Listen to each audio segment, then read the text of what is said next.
We are here at the webinar about the Walking with Indigenous Communities Action Map with Alberta Recreation and Parks Association, also known as ARPA.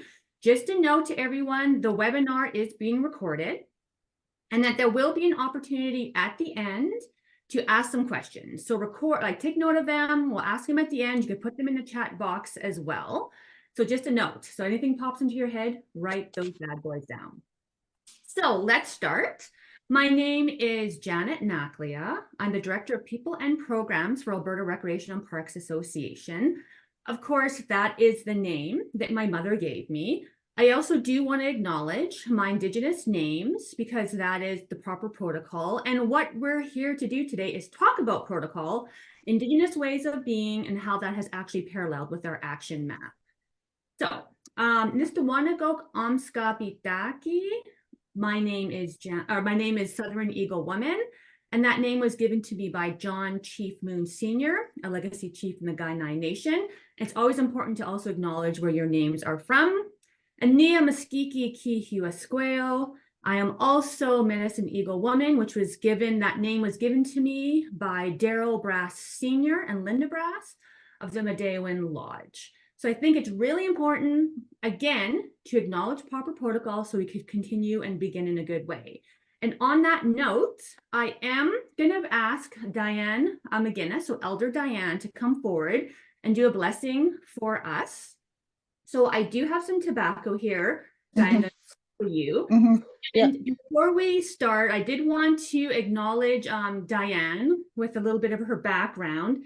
It really is an honor, honestly, and a joy to have Diane with us today. She's an elder from the Tsuut'ina Nation, and she does amazing work there on land issues, which is really important because we do talk about connections to the land at ARPA. She works with the University of Calgary. She's part of this project. She's on the leadership group for the Elders Knowledge Circle Society. And at the recent ARPA conference, she was part of an historic thing for us. She was part of the elders keynote that opened our conference and is one of the first ever women to be in a keynote on Thursday at our conference, an opening keynote, and the first Indigenous woman. So that's a deep part of ARPA's history as well. So with that, Diane, I would like to turn it over to you and offer you the tobacco so you could open this, this discussion we're having in a good way. Thank you so much, everyone. Everyone, welcome to this webinar. Welcome to the area, the territory. I seen some people's messages coming on there from Edmonton. So I think that's Treaty 6 territory, and then this here is Treaty 7 territory. And most of you will know there's three distinct territories within the province of Alberta. The territories are older than Alberta.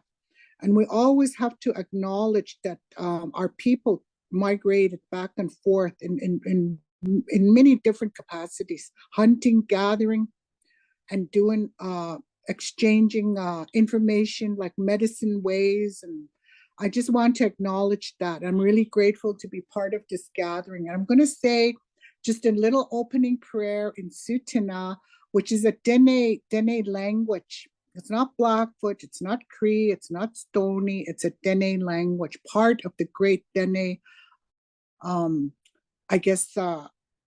nations. There's many Dene nations, there's not just one. Nita, Sanita, Diasid, Zukona da Sidana, Gima, Gominisis Tita Danata. Holy Father, I ask you to take pity on us because we're all sitting here together and we're trying our best to work together. Zanit Anata, I put this tobacco for you on this holy day that we have. This tobacco goes back into the earth and it goes back into the most strongest part of our being, which is the land.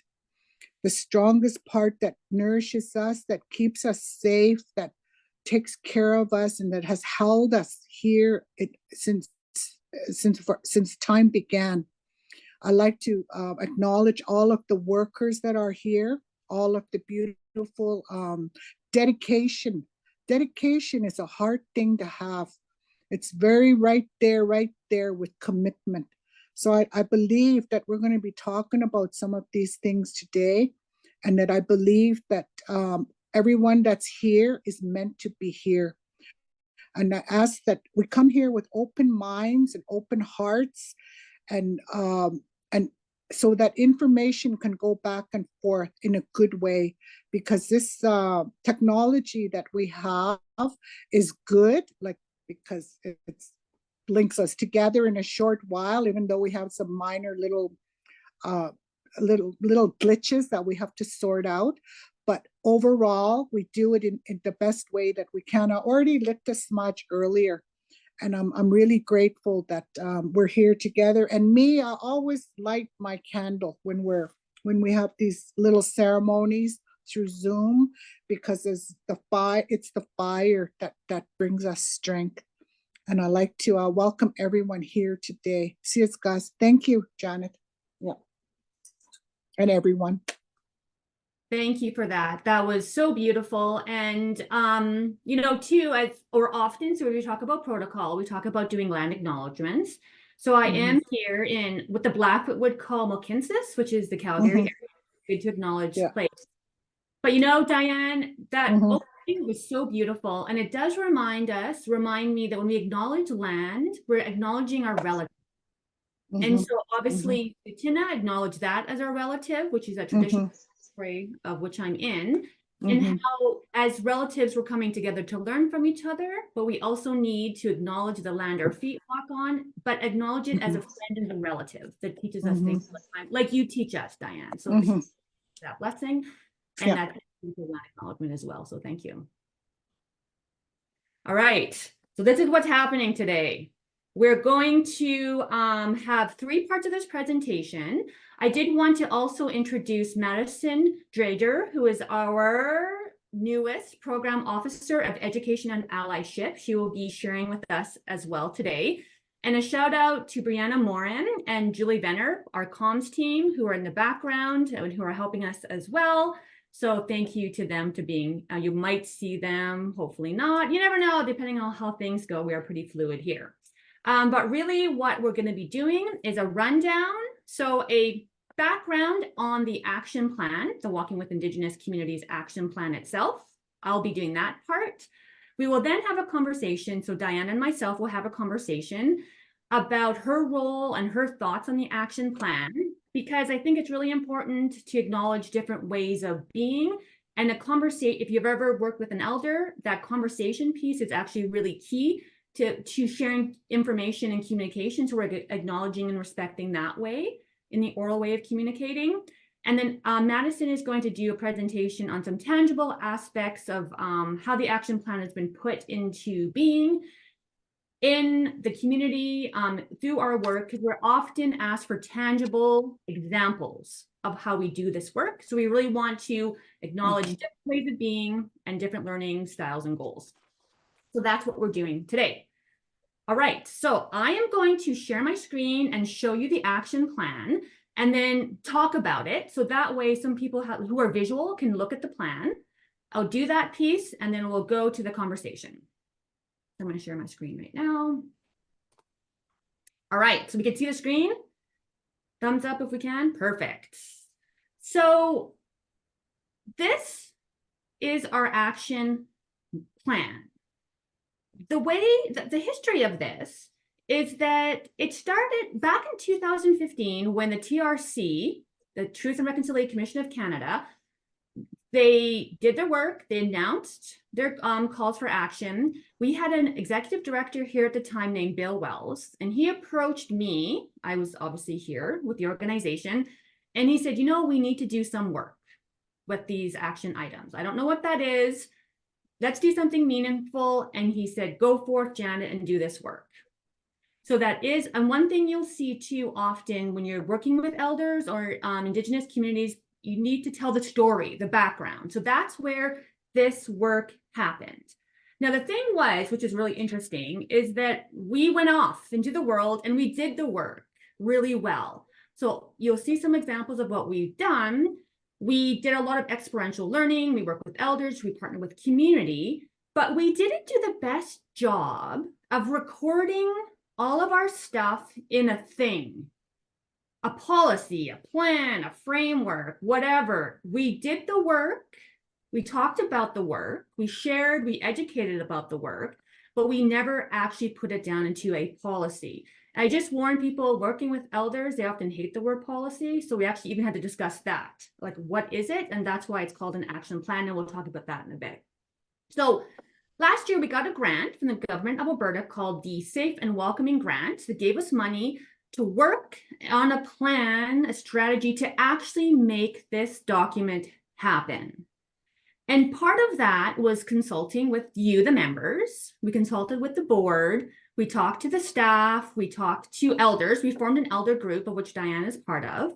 And what we asked everybody was not the how, not the whatever. We asked the why.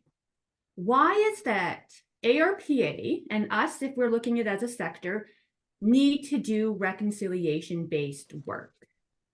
So what came out of that why is this document that you see here. And really, because ARPA does walk in a Western world, trying to parallel Indigenous practices, we ultimately had to have a document so that we can anchor our work in it. So when I say anchor, like for example, a board member would come to us and say, why are you doing this project? Why are you spending this money? Why are we making these decisions? So any sort of policy-based work, we wanted to do something that in a Western way anchored that work. And so this is what this is. So I just want to go quickly a bit through some of these elements and then I'll scroll through it a bit, but I'm not going to spend too much on this document because you could see it online, you could download it. I just wanted to give the history so we could get to the guts and stuff of the conversation. So one thing I did want to acknowledge actually is that we did, when we created this document, we did have a student named Kane Crowshoe, who was here as an intern to work with the elders and work on our elder camp and with the Elders Knowledge Circle. So he, obviously elder work was his big thing. He also had a design interest. So he worked on this.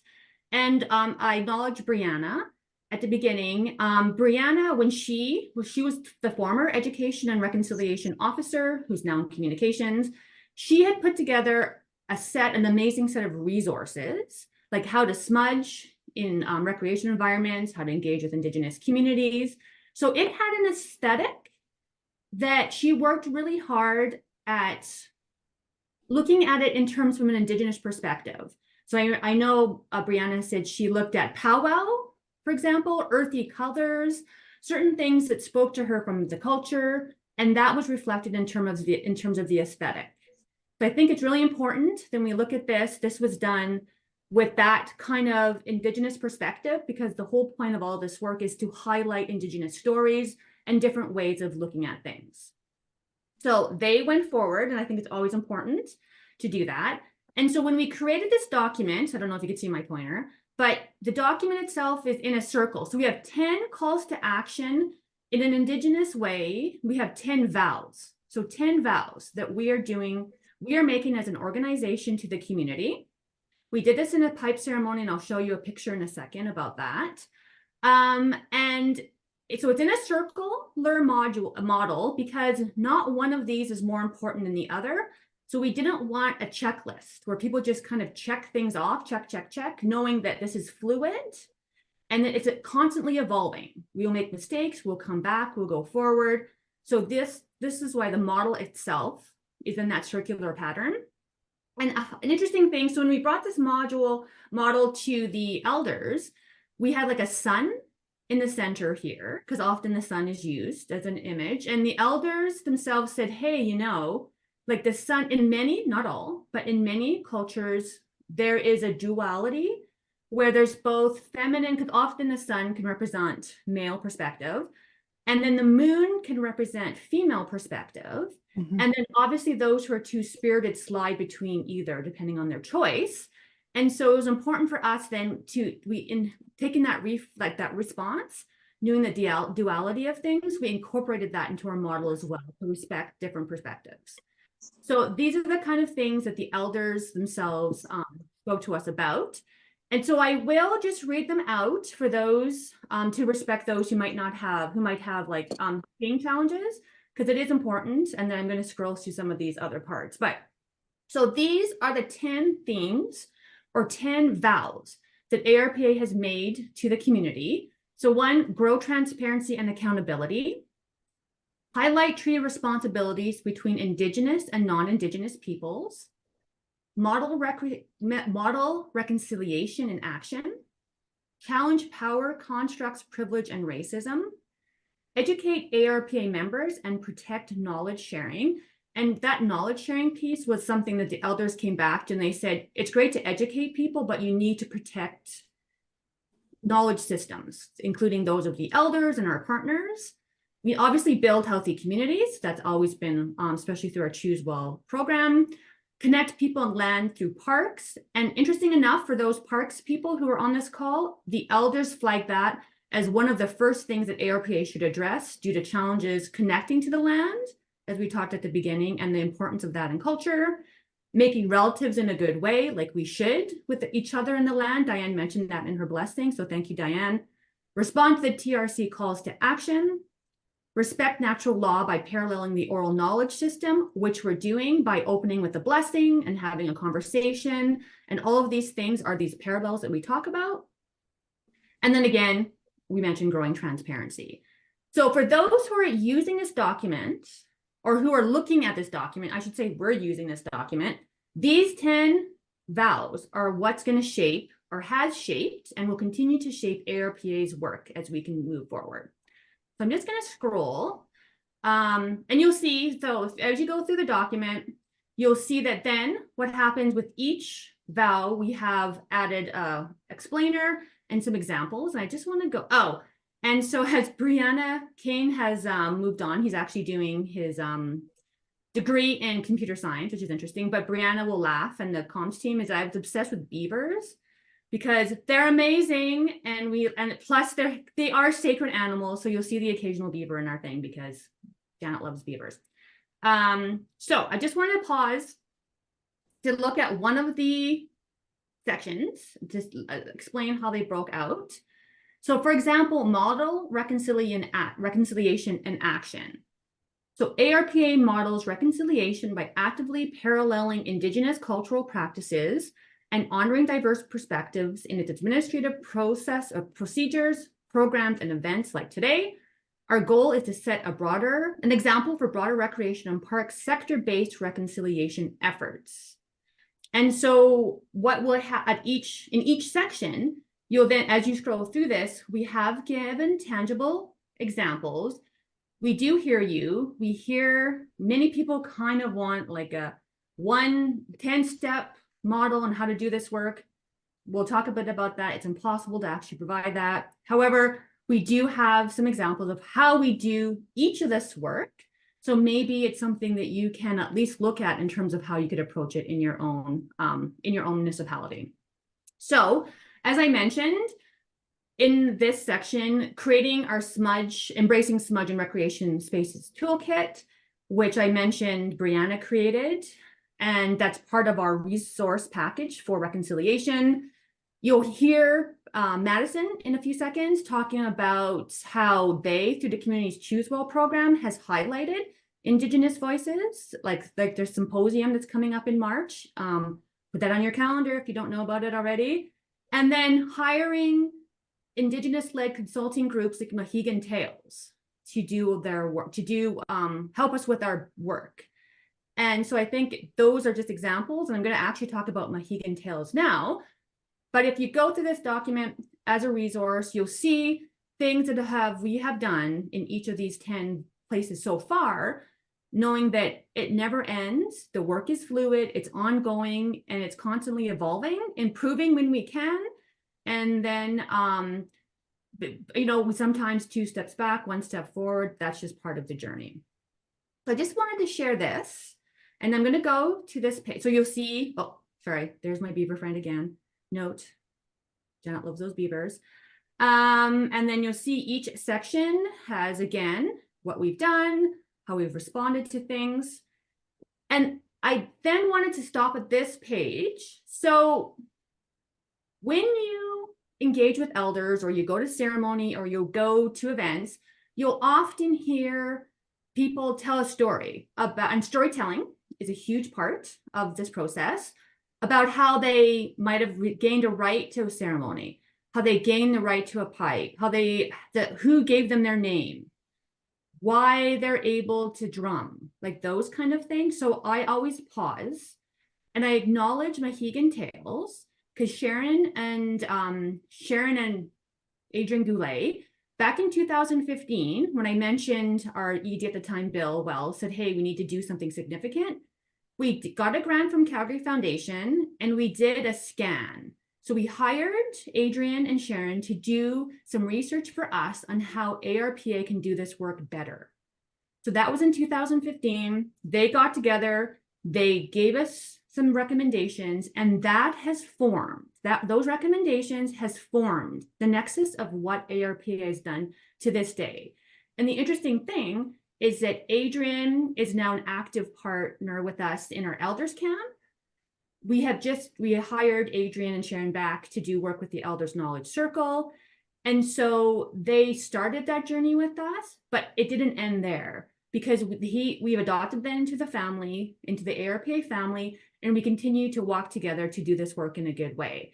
And you see that notion of relative to, you don't just do something and go. Often you'll see, as the work, why we find success in this work is we make relationships, and then we continue on in a good way with those relationships. So I just wanted to share that. I'm going to stop. Get rid of this. That's the thing. Okay.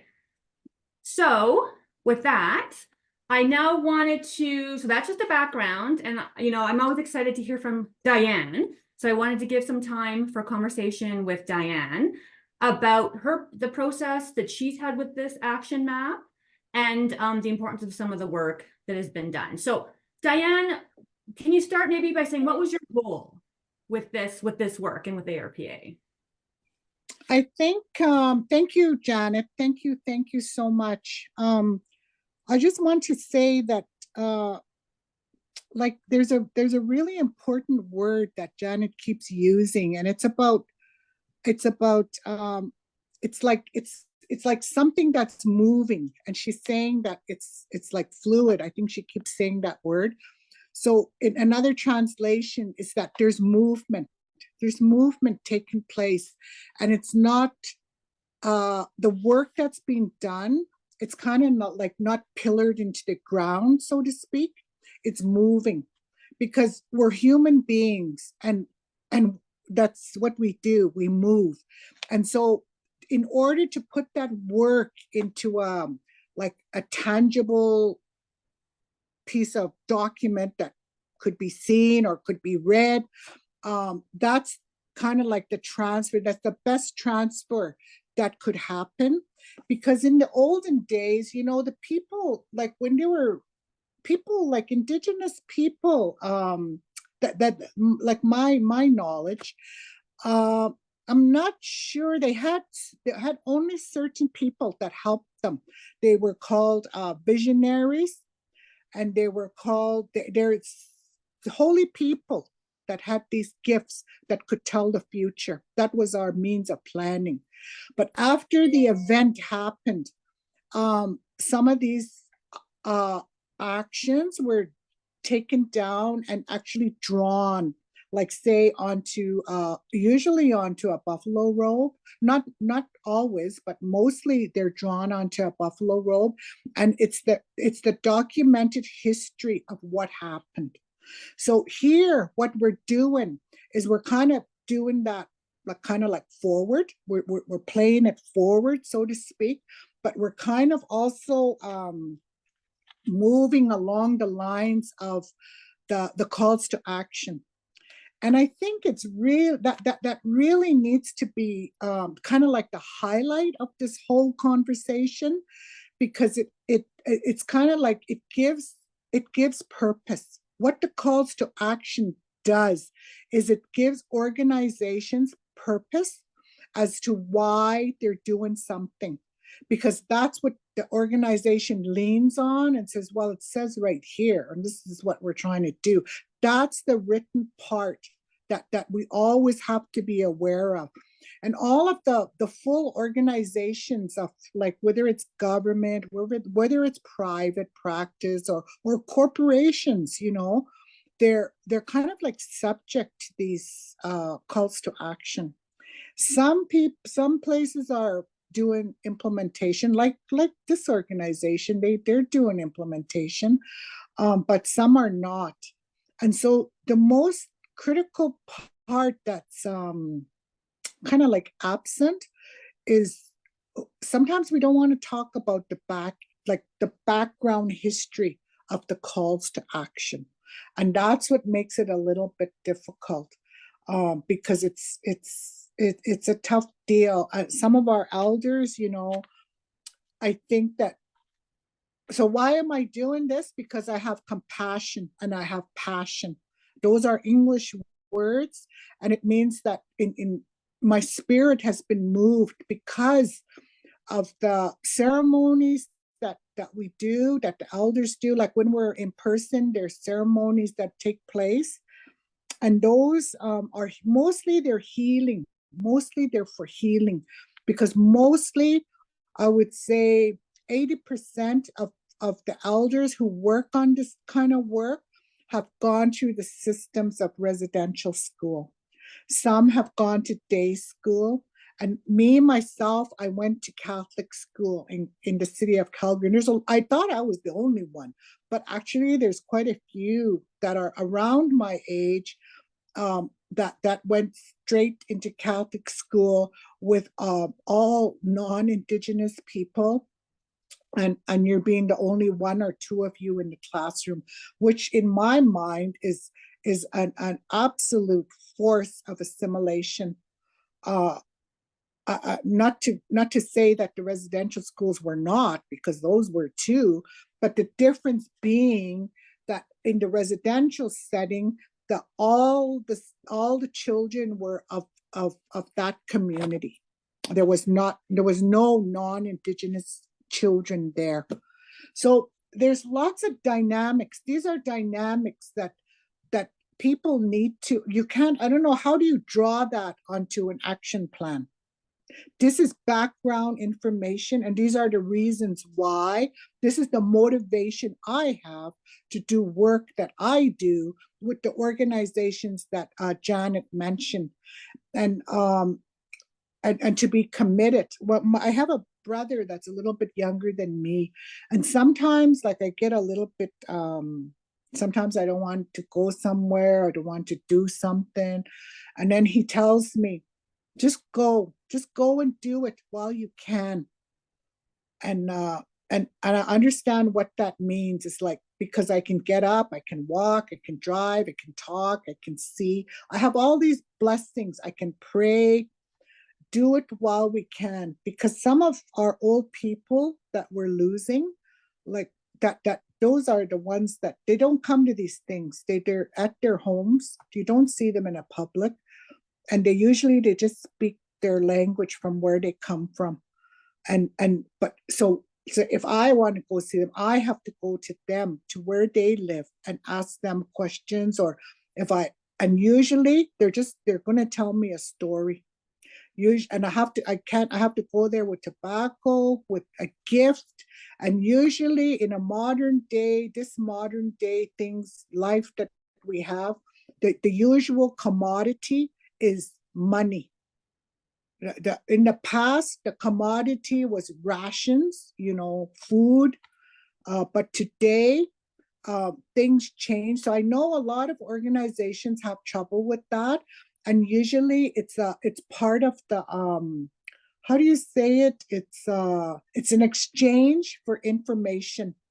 And sometimes, I know some people don't agree with that, but some people don't understand why these things. It's like, kind of like, would you go to an engineer and go and expect him to do something for nothing? I don't know. That's the way I look at it. Would you go to a lawyer and ask him to do something for nothing? I don't know. We pay them. So this is the same. That this is the thinking we have here, anyways, at Tsuut'ina, when we deal with our old people, and we don't really call them elders. We call them old people. And in English, it doesn't sound so great, but in our Tsuut'ina language, it's a high honor of respect, but it translates to old people in English. So English language kind of really demoralizes our whole concepts of things that we do. So I don't know, I don't know, I might be getting carried away, Janet. You could feel free Well, to put your hands up. well, this is good because it actually leads to our next question. Okay. Is Okay. Yeah. or what we're talking about. So I'm going to share my screen about Mhm. the ceremony that we did. I want Yeah. to speak about or speak to the idea of paralleling and how important it is we Yeah. respect like protocols. Mhm. Gifting elders, like these are oral Indigenous protocols that matter and why that's important. So I'm just going to quickly show this for everybody, and then we could talk a bit about it. So this, when we launched our hold on. Yeah, sorry. When we launched our actual action map at the ARPA conference last year, we had a pipe ceremony. So what you see here is, I'm gonna make this big. There you go. Is the pipe ceremony that happened. So normally when you launch a, I don't know, like a policy, you put it in a minute note, everyone shakes your hand, it's a great thing. But in an oral way, we had to do it with a pipe ceremony. So I'm not going to talk about the pipe ceremony, but it was a ceremony that was what actually happened because that's not my space. But Dr. Clarence Wolflag hosted it. And basically what it is, it's like a contract. So instead of signing a contract, we spiritually, emotionally, we put it out there saying that ARPA would do this work. So in this circle, you see all these people sitting here. Everyone read out one of those vows that I read out. And this group here sitting on the floor is made up of board members from ARPA, staff members, community, or like members of the membership members, and then also organizational partners. And they verbally said, these are what we're committing to in front of the elders and the pipe, which is really important. And then the community being the elders and those around us who attended, there was also like about 50 or 80 members of ARPA there. They then saw our commitment to action of these things. So that pipe ceremony was like us signing a contract with the community to do this work. So I'm just going to stop my sharing. So why is it important, Diane, do you think that organizations consider these parallels when they're actually doing their work? It's important because you can't go to pick up a book and start reading it and say, this is the way how we're supposed to do it. It says that in this book. There's no book like that. And if there is a book, it's probably censored by, it'll be censored by lots of our traditional leadership. Lots of our writings are only in our DNA. And lots of the writings that are out there, nothing against people who are writing stuff, but it always has to be taken with a grain of salt. You can't really practice, like, say, Anishinaabe ways. If somebody's an Anishinaabe person here in this prairie province, this is primarily Plains Indians, that Plains people. We practice the same practices. And so lots of times there's confusion about, well, it says that in this book that I could do this, or I went over there to that lecture and they said that I could do this. So that's kind of like a false or misleading way or transmission of information. And when we do that information, like that picture, like what Janet just showed us, that is a sacred way, that is a transparent way, and that is accountability. And who are we accountable to? We're accountable to ourselves and our people, our families, our relatives. Everything that we believe in rests in those ceremonies. And that doesn't begin there or end there. It continues on. And the elders who run that ceremony, they earned the rights to do those ceremonies. There's some veterans sitting there. I can't remember. We had more than one veteran there. But the veterans in all of our societies and all of our cultural teachings, like in the olden days, they're called the warriors. They're the ones that saved the people. And so today, the modern word is veteran, and they're the ones that can conduct, they're given spiritual rights from Creator himself, that they have the rights that they can do this, they can do that, they can do namings. and those are highly respected ways of our people, our people here. Just about, I think every First Nation has that common teaching and that common knowledge, but they're like in any kind of thing that you're trying to move forward, there's always going to be what us people, us Indigenous people, we call them tricksters. They're going to do things that's going to that might backfire, that might not be good, that the people will be disappointed, that something didn't work out good. But this way, you have the Alberta Parks has the, I would say, to my knowledge anyway, they have the highest caliber. I'm not speaking about myself. I'm speaking about the other elders. Those are high caliber elders that are respected throughout Indigenous communities. It's not just here in Alberta, all over Canada. So the parks is fortunate to have these people present, because and especially all at the same time. And so that's us people, us Indigenous people. Like when I very first met some of those elders, my first thought was, oh my God, these are highly respected people. What am I doing here? And then when I asked that question, it was because I don't have a degree, I don't have a doctorate, I didn't go to university. And they said, because we need a grassroots person. And that's what I am. I'm from the grassroots. I'm born and raised here. My dad is a veteran. In the olden days, I'd be referred to as a warrior's daughter. And I have special status too. So, and these are old ways. But nowadays, I don't want to say with that we were fortunate to have the 94 recommendations, but what's fortunate about the recommendations is that it's kind of like a blanket was taken off. People were sleeping and a blanket was taken off, and now people are waking up and we're trying to do things in a good way. I don't know, sometimes I kind of a little bit go on a tangent when I'm asked a question, because I have this I have very strong feelings about some of these things. Sis, thank you. Well, that was a perfect transition time. So I think we're going to go to Maddie, and we'll probably stay for 5 minutes longer for anyone on this webinar, just to make up some time. And you know what? I should also say, if you have to go early, that's fine. We are recording this, and we'll put this on our website as a companion piece to ARPA Action Map. But thank you, Diane, because you're passionate about this work, and you say the calls to action being the TRC calls to action, because we also have our action map. Wasn't that a clever connection in naming?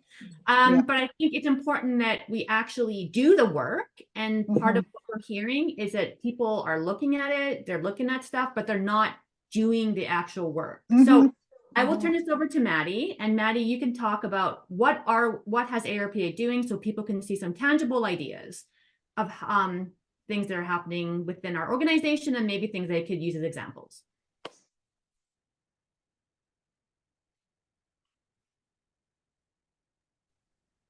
Thank you. Of course, my dog started barking as soon as it was my turn to speak. Thank you so much, Diane, for your word of wisdom. I get emotional hearing you speak, and so I always kind of get grounded again. But you hold so much knowledge and wisdom, so thank you so much. Yes.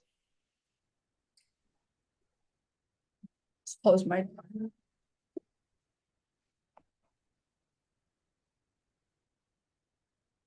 Okay, so not before, but I kind of wanted to start speaking on the commitment of making relatives first.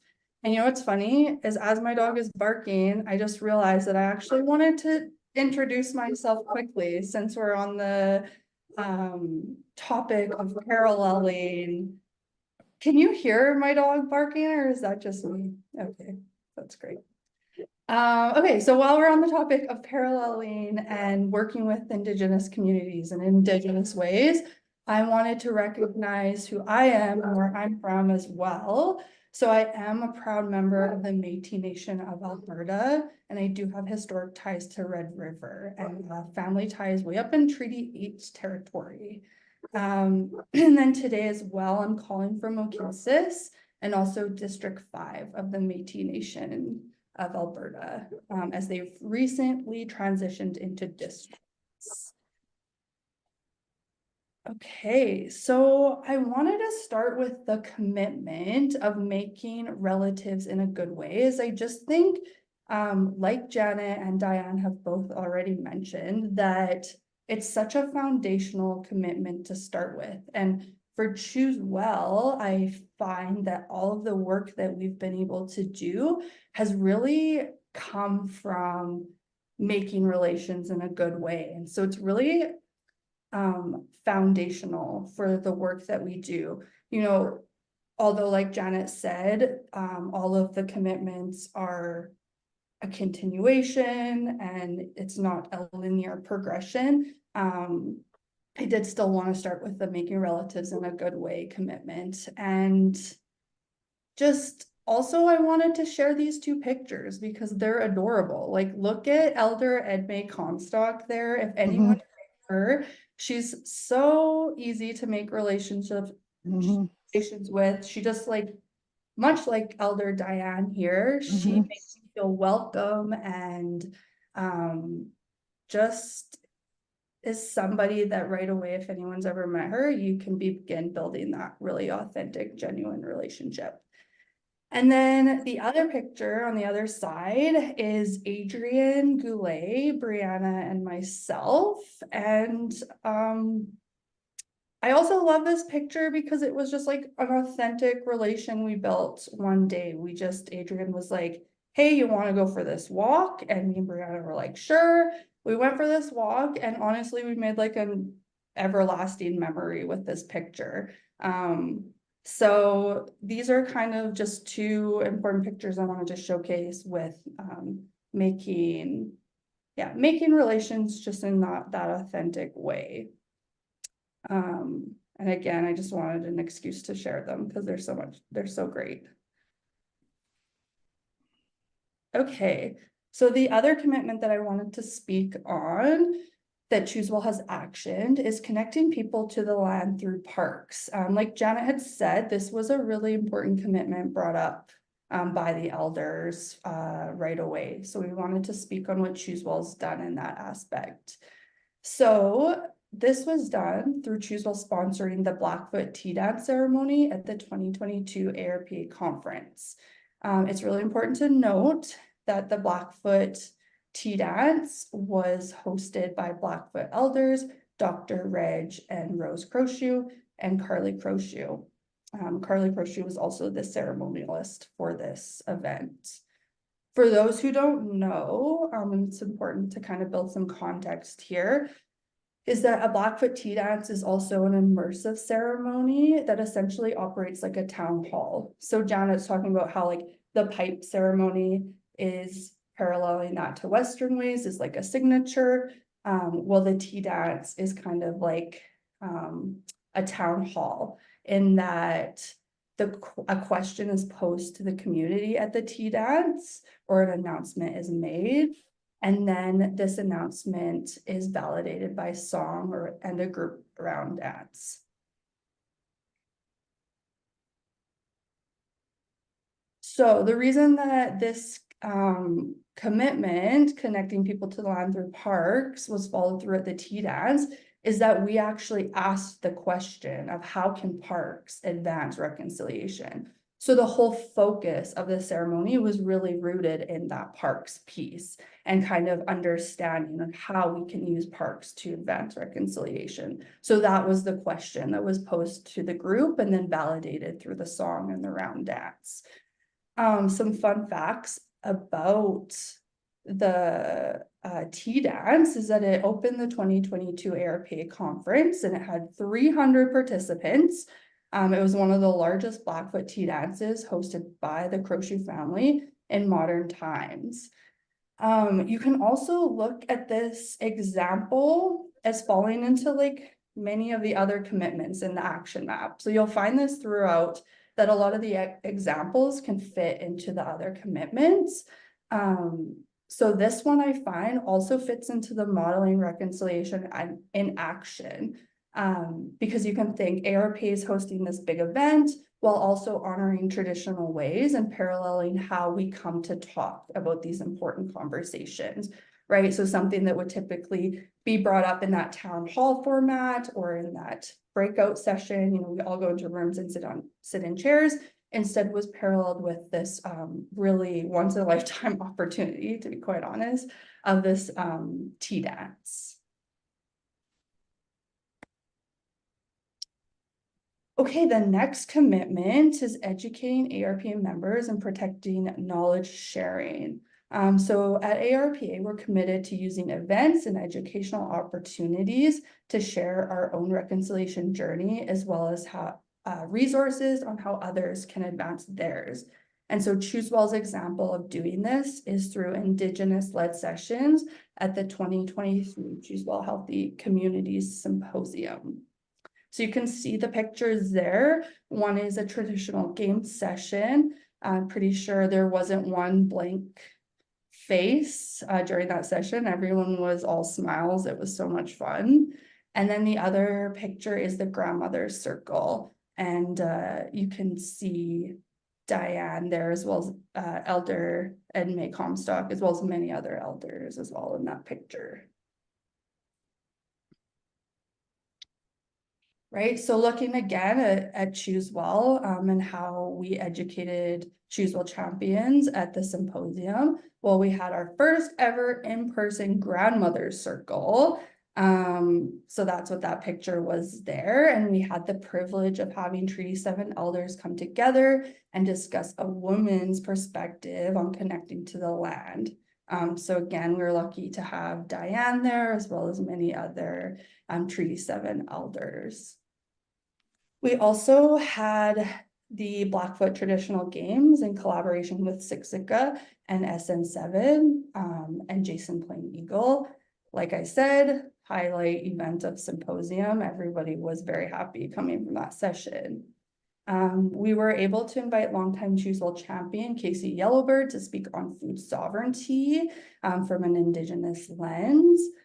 I'm pretty sure my sister came out of that session and used the words life-changing. So again, it was just an amazing session. And very important to note that all of these sessions, again, wouldn't be possible without those long-term relations that have been built. So as Janet talked about with Adrian and Shannon Goulet, how we did this thing with them and then we weren't like, okay, bye. You keep the relationship going. And so these are all relations that Janet has built and fostered over the years that now other people from the team have been able to as well. One other thing I kind of wanted to talk about too, which has been mentioned throughout, is just like following protocol and actually like weaving Indigenous ways and paralleling into the work that we do. So a few other things that we ensured happened at symposium was ensuring that smudging was allowed in the facility. Like this was a 100% this had to be allowed. We followed protocol by gifting and honorariums and giving tobacco. We sourced gifts from Indigenous owned businesses. And then we had the honor of hosting the symposium on Tsuut'ina. And so we ensured proper protocol was honored by asking Diane Meguinis, who's here with us today, to be our conference elder as we were on her traditional territories. So we had the honor of having her as the elder to give blessings and wisdom. And as we all know, she always has so much wisdom to give. Okay, the last commitment we're going to focus on today is challenging power constructs, privilege, and racism. So we strive to challenge power constructs, privilege, and racism, and we do this by fostering cross-cultural understanding and working together towards a more equitable future. So we look at confronting biases, fostering open dialogue, creating equal opportunities for all. So ChooseWell's examples of putting this commitment into action is through our creation of the Equity, Diversity, and Inclusion in Recreation Settings e-course and the Healthy Communities Framework. So at ChooseWell, this commitment is really important to us and something that really leads the work that we do. So that's kind of how we created the e-course came to be, or came to fruition. So the e-course, like I said, is an intro model to EDI and recreation, and it's really created with that intention of making recreation more accessible to all. So there's a large focus on identifying that privilege and racism, and then giving examples on how we can make recreation more equitable. And then it also focuses on an EDI lens and how to apply that to the work that we do. I won't go into detail about that in this webinar, but definitely check out the e-course if you're interested in that.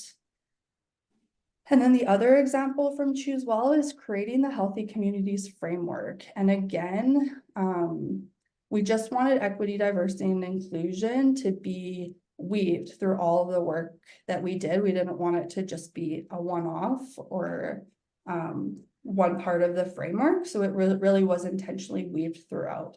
And so you can see that when you visit the framework, we have an Indigenous voices section within each pillar of the framework, really amplifying equity deserving groups' voices.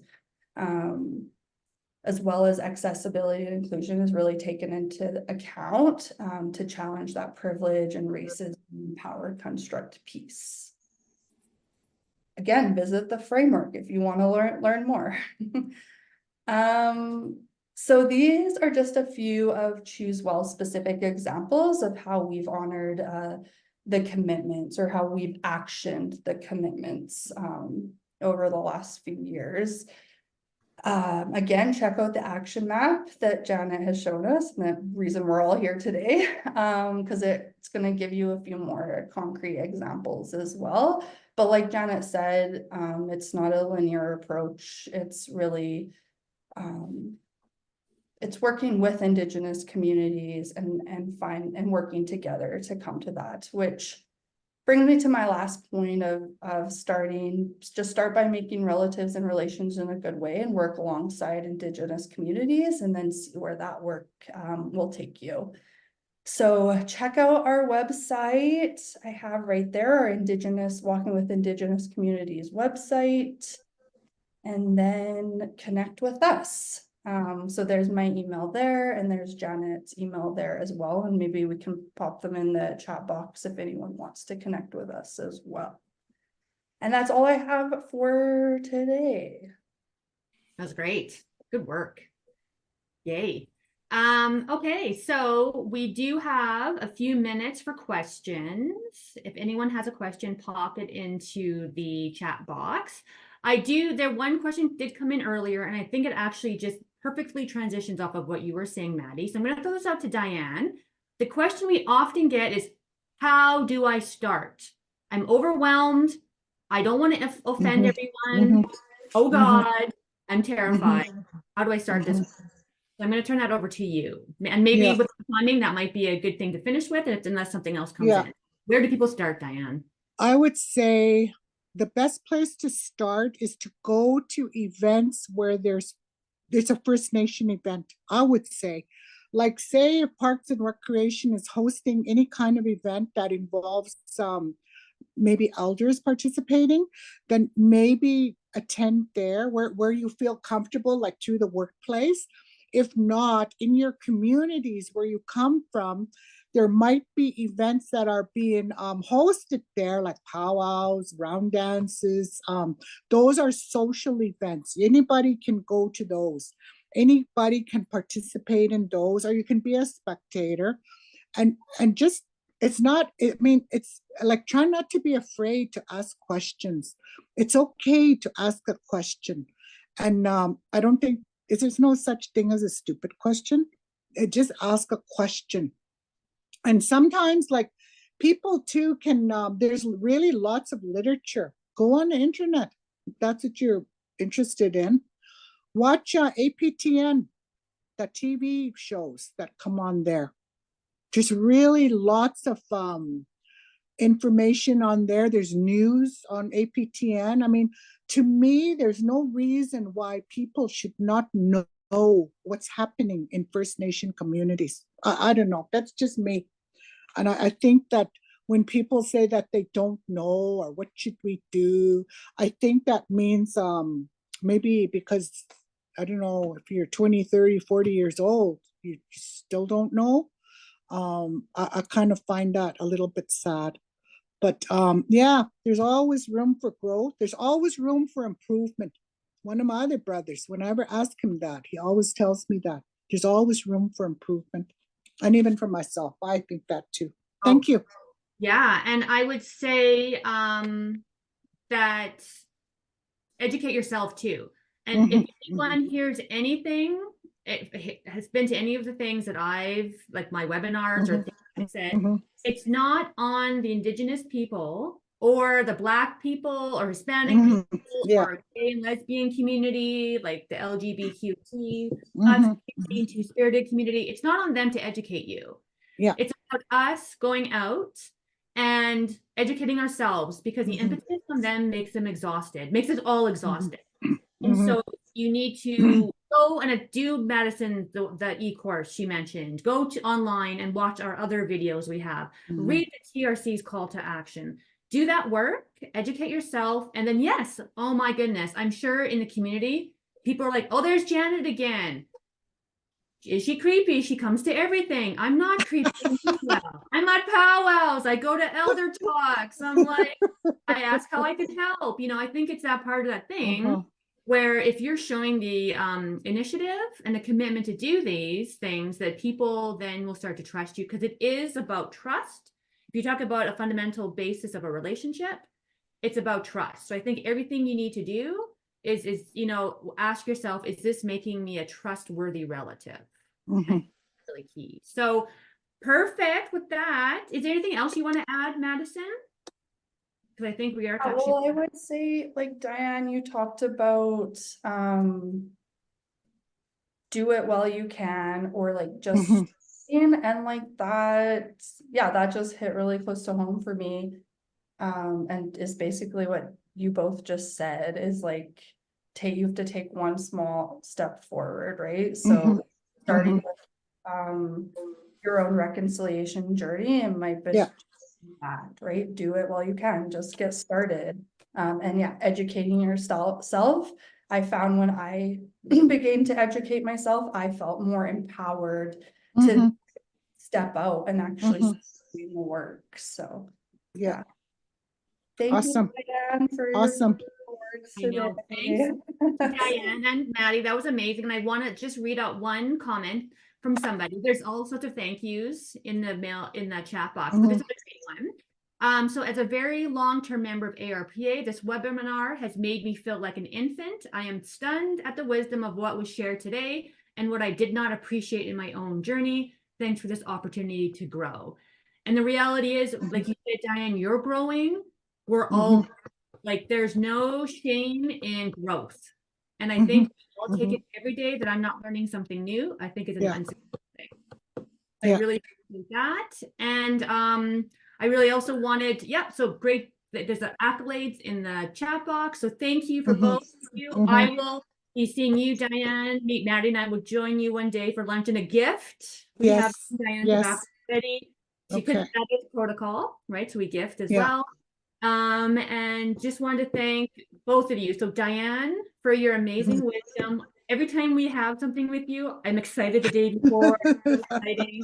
And I think Maddison, who is, you know, it's no pressure, Maddison, but I know all of you are saying, young Indigenous women, especially coming up in leadership roles, we have, I think it's so important to look at next generations as we look at, in Indigenous way, 7 generations.